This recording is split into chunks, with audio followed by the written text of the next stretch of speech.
सोचो एक पल के लिए, अगर आज रात कोई तुम्हारे घर में घुस आए, तुम्हारी संपत्ति छीन ले, तुम्हें अपना नौकर बना ले और कहे कि ये सब तुम्हारी भलाई के लिए है, तो तुम क्या करोगे? यही हुआ था इस देश के साथ, लेकिन इस देश ने झुकने से इनकार किया। ये कहानी है उस संघर्ष की जो 200 साल तक चला, उस आग की जो करोड़ों दिलों में सुलगती रही, उन शहीदों की जिन्होंने अपनी जान देकर हमें सांस लेने का हक दिलाया। ये कहानी है भारत की आजादी की। लेकिन हर बार की तरह कहानी यहीं खत्म नहीं हुई मेरी जान,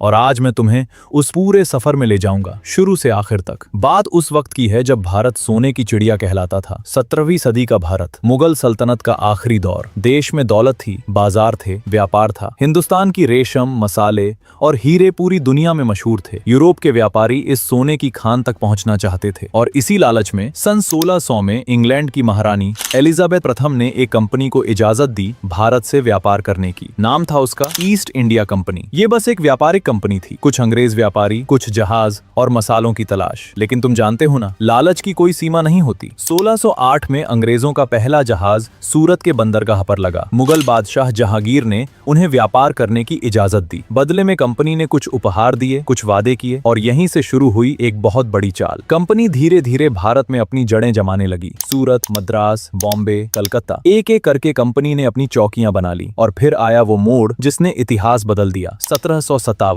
पलासी का युद्ध, बंगाल के नवाब सिराजुद्दौला और ईस्ट इंडिया कंपनी के बीच एक ऐसी लड़ाई जो असल में लड़ाई से पहले ही खत्म हो चुकी थी। कंपनी ने नवाब के अपने सेनापति मीर जाफर को पैसों का लालच दिया, और मीर जाफर ने अपने ही नवाब के साथ गद्दारी की। युद्ध के मैदान में जब तोपें गरजी, तब मीर जाफर की सेना चुपचाप खड़ी रही। सिराजुद्दौला हार गए, और उस दिन के बाद बंगाल ईस्ट इंडिया कंपनी के हाथों में आ गया। ये बस एक राज्य नहीं था, ये एक शुरुआत थी। अगले कुछ दशकों में कंपनी ने एक एक करके पूरे भारत को अपने पंजों में जकड़ लिया। टीपू सुल्तान, जो अंग्रेजों को शेर जैसी चुनौती देते थे, 1799 में श्रीरंगपट्टनम की लड़ाई में शहीद हो गए। उनकी आखिरी बात थी, गीदड़ की 100 साल की जिंदगी से शेर की एक दिन की जिंदगी बेहतर है। मराठा साम्राज्य जो एक वक्त पूरे भारत में फैला था, टुकड़ों में बट गया। अवध, हैदराबाद, पंजाब, एक एक करके सब ढहते गए, और कंपनी ने एक ऐसा हथियार चलाया जो तलवार से भी ज्यादा धारदार था। नाम था डॉक्ट्रिन ऑफ लैप्स। मतलब ये था कि अगर कोई राजा बिना बेटे के मर जाए तो उसका राज्य कंपनी का हो जाएगा। राजाओं की गोद ली हुई संतानें भी नहीं गिनी जाएंगी। झांसी की रानी लक्ष्मीबाई के पति गंगाधर राव ने एक पुत्र गोद लिया था, लेकिन जब वो चल बसे तो अंग्रेजों ने कहा, ये गोद लिया हुआ बेटा राजा नहीं बन सकता, झांसी अब हमारी है। लेकिन रानी लक्ष्मीबाई ने एक बात कही जो आज भी हवाओं में गूंजती है, मैं अपनी झांसी नहीं दूंगी। और फिर आया वो तूफान जिसकी चिंगारी एक छोटी सी बात से उठी। 1857 ईस्ट इंडिया कंपनी की फौज में हिंदुस्तानी सिपाही थे। उन्हें नई एनफील्ड राइफलें दी गई थीं, और उन राइफलों के कारतूसों पर एक अफवाह फैल गई। कहा जाने लगा कि इन कारतूसों पर गाय और सूअर की चर्बी लगी है। हिंदुओं के लिए गाय पवित्र थी, मुसलमानों के लिए सूअर हराम था, और ये खबर आग की तरह फैल गई। मेरठ में 10 मई 1857 को सिपाहियों ने बगावत कर दी। ये बगावत सिर्फ कारतूसों की नहीं थी, ये उन 200 सालों की घुटन का विस्फोट था जो अंदर ही अंदर धधकती रही थी। मंगल पांडे की ललकार, रानी लक्ष्मीबाई की तलवार, बहादुर शाह जफर का आखिरी संघर्ष, सब एक साथ उठ खड़े हुए। दिल्ली, लखनऊ, कानपुर, झांसी, हर तरफ बगावत की लहर दौड़ गई। लेकिन ये क्रांति जितनी तेज उठी, उतनी ही बेरहमी से कुचल दी गई। अंग्रेजों ने कोई रहम नहीं किया। बहादुर शाह जफर को गिरफ्तार कर रंगून भेज दिया गया, जहां वो एक गुमनाम कैदी की तरह मर गए। रानी लक्ष्मीबाई युद्ध करते करते शहीद हो गईं। उनके घोड़े पर बैठी, तलवार हाथ में लिए, अंत तक लड़ती रहीं। 1857 की क्रांति असफल रही, लेकिन इसने एक बीज बो दिया, आजादी का बीज। 1857 के बाद ब्रिटिश सरकार ने सीधे भारत की बागडोर अपने हाथ में ले ली। कंपनी खत्म हो गई। अब भारत ब्रिटिश क्राउन का ताज का हीरा बन गया था। और इसी दौर में भारत में एक नई पीढ़ी जन्म ले रही थी, पढ़ी लिखी, जागरूक और सवाल पूछने वाली। 1885 में भारतीय राष्ट्रीय कांग्रेस की स्थापना हुई। शुरुआत में ये बस एक मंच था जहां भारतीय नेता अंग्रेजों से विनम्र निवेदन करते थे, लेकिन धीरे धीरे ये आवाज बुलंद होने लगी। बाल गंगाधर तिलक ने कहा, स्वराज मेरा जन्मसिद्ध अधिकार है और मैं इसे लेकर रहूंगा। लाला लाजपत राय, बिपिन चंद्र पाल, इन लाल बाल पाल की तिकड़ी ने देश में एक नई आग जलाई। 1905 में बंगाल विभाजन के खिलाफ स्वदेशी आंदोलन शुरू हुआ। लोगों ने विदेशी कपड़े जलाए, अंग्रेजी सामान का बहिष्कार किया। ये आंदोलन एक संदेश था, हम झुकने वाले नहीं। और फिर इस धधकती हुई धरती पर दक्षिण अफ्रीका से एक इंसान वापस लौटा, एक पतला दुबला, चश्मा लगाए, सादे कपड़ों में, मोहनदास करमचंद गांधी। 1915 में जब गांधी भारत आए तो वो पहले से ही दक्षिण अफ्रीका में अपनी पहचान बना चुके थे। वहां उन्होंने एक हथियार खोजा था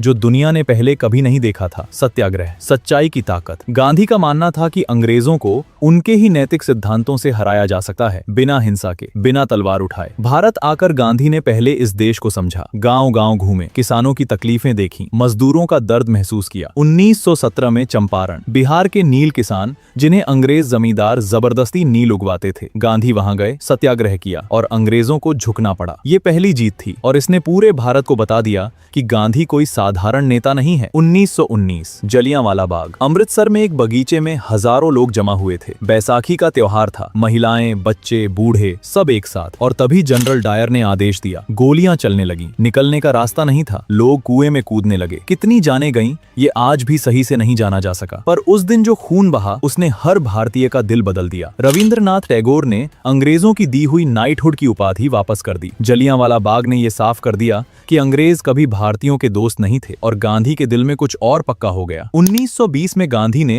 असहयोग आंदोलन शुरू किया। नारा था, अंग्रेजी सरकार से असहयोग करो, स्कूल छोड़ो, सरकारी नौकरियां छोड़ो, अदालतों का बहिष्कार करो, विदेशी कपड़े जलाओ। लाखों लोग उठ खड़े हुए, वकील, शिक्षक, व्यापारी, सब ने अपनी सुविधाएं छोड़ दी। और तब ऐसा लग रहा था कि अंग्रेज टिक नहीं पाएंगे, लेकिन 1922 में चौरी चौरा में भीड़ ने एक पुलिस थाने में आग लगा दी। 22 पुलिस वाले मारे गए और गांधी ने आंदोलन वापस ले लिया। पूरा देश हैरान था, नेता नाराज थे, लेकिन गांधी का कहना था, हिंसा के रास्ते पर चलकर हम वही बन जाएंगे जिनसे हम लड़ रहे हैं। इसी दौर में भगत सिंह, चंद्रशेखर आजाद और उनके साथी एक अलग रास्ते पर थे। जहां गांधी अहिंसा में विश्वास रखते थे, वहीं ये नौजवान मानते थे कि जुल्म का जवाब जुल्म की भाषा में दिया जाना चाहिए। 1919 के जलियांवाला बाग हत्याकांड के वक्त भगत सिंह महज 12 साल के थे। उन्होंने उस बगीचे की मिट्टी अपनी मुट्ठी में उठाई और कसम खाई कि इस खून का बदला लेंगे। 1929 में भगत सिंह और बटुकेश्वर दत्त ने दिल्ली की असेंबली में बम फेंका, मारने के लिए नहीं, बहरी सरकार को सुनाने के लिए। बहरों को सुनाने के लिए धमाका करना पड़ता है। पकड़े गए, मुकदमा चला और 23 मार्च 1931 को भगत सिंह, राजगुरु और सुखदेव को फांसी दे दी गई। 1930 गांधी एक और अनोखे विचार के साथ आए, नमक। अंग्रेजों ने नमक पर कर लगा रखा था, एक ऐसी चीज पर जो हर इंसान की जरूरत है। 12 मार्च 1930 को गांधी अपने 78 साथियों के साथ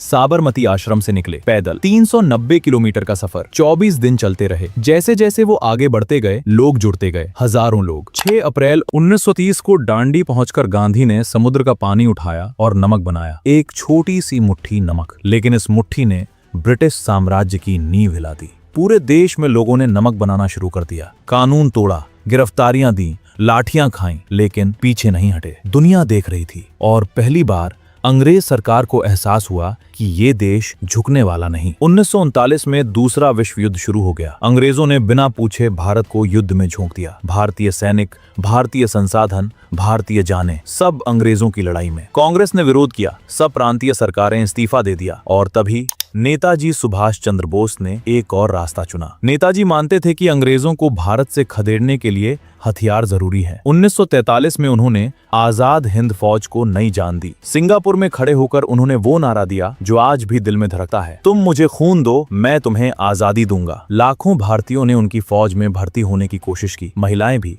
झांसी रेजिमेंट के नाम से आजाद हिंद फौज ने इम्फाल और कोहिमा तक अंग्रेजों को ललकारा। 1945 में नेताजी का विमान दुर्घटना में गिर गया। आज भी उनकी मृत्यु एक रहस्य है, लेकिन जो वो कर गए वो इतिहास में अमर है। 1942 भारत छोड़ो। 8 अगस्त 1942 को गांधी ने एक ऐसी बात कही जिसने पूरी दुनिया को चौंका दिया, करो या मरो। ये महज एक नारा नहीं था, ये एक ऐलान था। अंग्रेजों को अब तुरंत भारत छोड़ना होगा। अगले ही दिन सुबह अंग्रेजों ने गांधी सहित हजारों नेताओं को गिरफ्तार कर लिया, लेकिन इस बार कोई नेता नहीं था। फिर भी लोग उठ खड़े हुए। आम जनता, किसान, मजदूर, छात्र। रेलवे पटरियां उखाड़ी गईं, तार काटे गए, सरकारी दफ्तर बंद हो गए। अंग्रेजों ने दमन किया, लाखों लोग जेल में ठूंसे गए, हजारों मारे गए, लेकिन आग बुझ नहीं पाई। दूसरा विश्व युद्ध खत्म हुआ और उस युद्ध ने ब्रिटेन को तोड़ दिया था, आर्थिक रूप से, नैतिक रूप से। भारत पर अब और राज करना ब्रिटेन के लिए संभव नहीं था। 1946 में ब्रिटिश सरकार ने माना भारत को आजादी देनी होगी, लेकिन तब शुरू हुई एक और कहानी जो बहुत दर्दनाक थी, विभाजन। मुस्लिम लीग के नेता मोहम्मद अली जिन्ना और कांग्रेस के नेताओं के बीच सत्ता की खींचतान। आखिरकार तय हुआ, भारत 2 देशों में बटेगा, भारत और पाकिस्तान। 14 से 15 अगस्त 1947 की रात, जब पूरे देश में जश्न था, गांधी दिल्ली में नहीं थे, वो बंगाल में थे, जहां हिंदू मुस्लिम दंगों में खून बह रहा था। वो अकेले उस आग को बुझाने की कोशिश कर रहे थे और लाखों लोग थे जो एक तरफ से दूसरी तरफ जा रहे थे, अपना घर छोड़कर, अपनी जमीन छोड़ छोड़कर। विभाजन की वो रात आजादी के जश्न के साथ साथ करोड़ों लोगों के लिए एक कभी न भूलने वाला जख्म भी लाई। 15 अगस्त 1947 दिल्ली के लाल किले पर लहराया तिरंगा। जवाहरलाल नेहरू ने वो भाषण दिया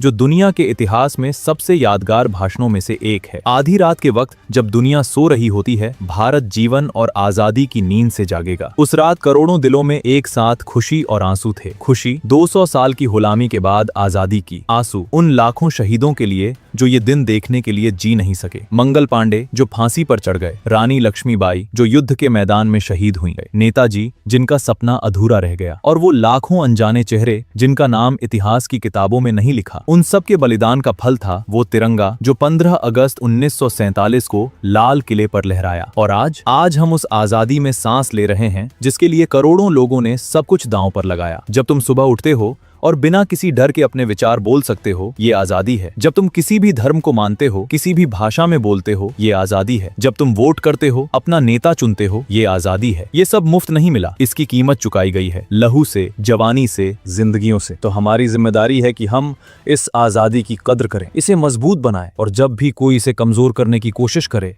हम उठ खड़े हों। क्योंकि आजादी तब तक ही रहती है जब तक उसकी हिफाजत करने वाले लोग होते हैं। ये देश उन लोगों ने नहीं बनाया जो बस जी लिए, इसे बनाया उन्होंने जो इसके लिए जिए। अगर ये कहानी तुम्हारे दिल को छू गई हो, अगर इन शहीदों की कुर्बानी ने तुम्हारी आंखें नम की हों, तो इस वीडियो को लाइक करो। ये लाइक बस एक क्लिक नहीं है, ये उन शहीदों को एक श्रद्धांजलि है। और अगर तुम चाहते हो कि ऐसे ही इंस्पायरिंग और अनटोल्ड किस्से तुम तक पहुंचते रहें, तो इस चैनल को सब्सक्राइब करो। भारत माता की जय।